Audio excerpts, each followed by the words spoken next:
Hi, and welcome back to Circles Theory. Today we're continuing our discussion on Rollo May. Specifically, we're working in his book, The Courage to Create, and on the ideas of consciousness. What does it mean to be aware? What is the consciousness, and how does this interact with us and the rest of the world? Specifically, I'm interested when May quotes Joyce and says that development of the consciousness is that of it is to forge in the smithy of the soul. So today we're going to explore what that means and what it means to be conscious and self-aware. What it's gotta be this time. Yeah. Sun starts to set and emotion rise. So there's quite a few ideas to unpack here. And interestingly, he starts with a very clear point. And that is for May, consciousness is not something handed down from the gods. It is not something that is just given. It's not brought down. It is derived and developed. Ultimately, he argues that this comes from our interaction with the symbols and forms of our reality. That the artistic symbols we talked about last week are how we come to engage and develop our awareness of reality. And what he finds is some really interesting ideas. He talks about how genius and psychosis are really closely related to each other. And then we note this, right? I mean, many of the greatest minds in history are a step away from madness. Nietzsche lost his mind and artists cut off his ear. We see this link between the two, which begs a question. And here I think about some of Brene Brown's work, where she suggests that the creative is somebody who carries an inexplicable guilt, somebody that is bogged down by this inability to achieve the greatness they can see. And this extends to some of the other ideas that May talks about. The artist is one that's able to see past their time.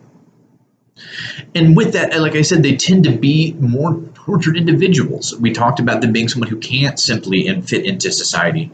We see so many artists and poets commit suicide, and sometimes at their highest moments of achievement. And so what he's interested in is the symbols that they're engaging with, this abstract realm. And what he talks about is, to quote him directly, he says that the myth uses the totality of the senses rather than just the intellect. That the symbol, that the artistic representation engages all of us instead of just the mental capacity for mathematics and reason. It engages the heart, the emotion, the abstract, the symbol. It engages and interacts with all of that. And as we do that, we develop our ideas and awareness of what's around us. He talks about a really interesting story. He brings up Greek mythology. And he talks about the story of humans receiving fire and how it was brought down from the gods. And it was brought down by a titan feeling bad for us and pitying the humans because they didn't have fire. And it brings this down. It gives civilization, it gives food, it gives cooking, it gives the ability to weave textiles, but it gives culture, it gives society, it gives art and drama and science. And what's interesting here is Zeus is outraged. He decreed that Prometheus be punished and bound, that every night a vulture would come and eat out his innards only to have them grow again. This is really indicative of what May suggests of the creative process. The creative is an individual that finds themselves having everything ripped out of them, that goes through torture only to collapse at the end of the day and wake up again feeling a new ability to forge again, to repeat this process. This circular engagement of destruction and creation within the self that engages with the symbols that extend outside of us and creates new ones.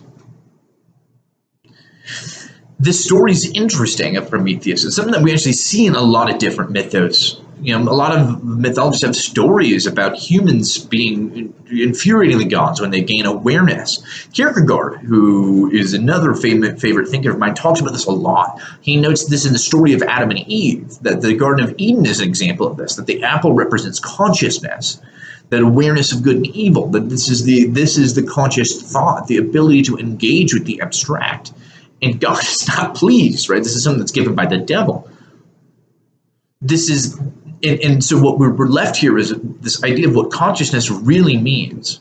And of course, we all think about it as a tool, right? I mean, I can choose what I want and I can think about things, I can analyze my own thoughts. But at the end of the day, it is a break from the dreaming unconscious. It's destroyed forever. The ability to just be a part of nature. This is forever removed. what we're left with is the ability to fear our own death, to mourn, to understand our futility, to see our own weaknesses, to suffer, to love, to laugh. All of this comes with that. But this is the point where anxiety begins. And it's from that we spur the rest of the totality of our actions and behaviors, as Schopenhauer would suggest. And this really becomes the gate for most existential thought, right? It stems from this idea of anxiety over our lack of meaning and awareness of ourselves and consciousness, propelling us to act and behave in different ways and look for meaning. What I want to talk about next, and we'll get to this next week, is why are the gods angry, right? Let's continue with this idea. What does consciousness mean, and why are the gods upset that we have it? What is that struggle? What are the pains and challenges that come with awareness? If you like this video, please stick around, subscribe, like, comment, engage in any way. I love talking about these ideas, and I'd love to hear what you think. So I will catch you next week when we have our video on Rollo May, Why Were the Gods Angry?